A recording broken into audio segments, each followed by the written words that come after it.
जब मैं घर आया तो अपनी पत्नी से कहने लगी कि वह बूढ़ा बाबा जो हमारे पड़ोस में रहते थे आज अचानक गांव चले गए हैं। उनका बेटा कह रहा है कि कुछ काम है। मुझे तो कुछ गड़बड़ नजर आ रही है क्योंकि उन्होंने बस इस बारे में कोई भी बात मुझे नहीं कही थी।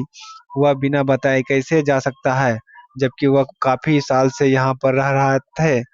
मुझे कुछ समय में नहीं आ रहा है। सोचता हूँ कि उसके गांव जाकर देखता हूँ कि क्या बात है। पत्नी ने कहा ठीक है, तुम जा सकते हो, बारे में पता कर सकते हो। आदमी उसी दिन गांव की ओर निकल गया क्योंकि उन्हें कुछ समझने में नहीं आ रहा था। वह बूढ़ा बाबा से मिलना चाहते थे। कुछ समय बाद वह बूढ़े बाबा के गांव पहुंच गए थे।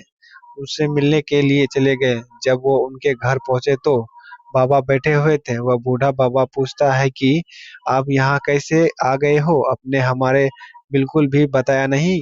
हम आपके घर गए थे। बेटे ने कहा कि वह कुछ दिनों के लिए गांव में गए हैं। बूढ़े बाबा कहते हैं कि कुछ दिन की बात नहीं है, उन्होंने हमेशा मुझे निकाल दिया है। वह मुझसे बोर हो गया है, वह नहीं चाहता है कि उसके साथ रहूं।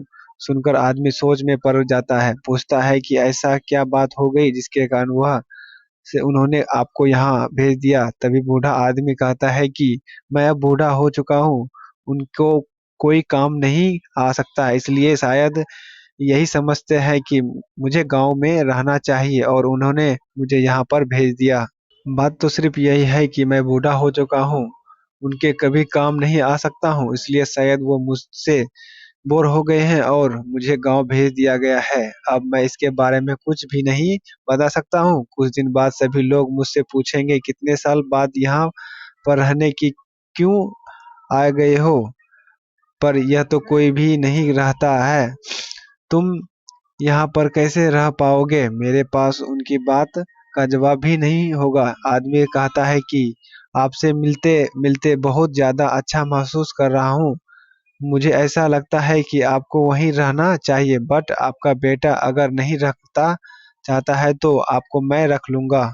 आप मेरे साथ चलिए, हम साथ में रहेंगे। बूढ़ा आदमी कहता है कि जानता हूँ कि तुम बहुत अच्छे हो, बट हम वहां पर नहीं रह सकते हैं। अगर मैं ऐसा करता हूँ तो मेरा बेटे को दुख पहुंचेगा और मैं उसे दुख नहीं देना चाहता हूँ। यह बात सुनकर आदमी की आंखों में आंसू आ जाते हैं क्योंकि वह अपने बेटे के लिए अब भी बुरा नहीं सोच सकता है जिसने उन्हें निकाल दिया है।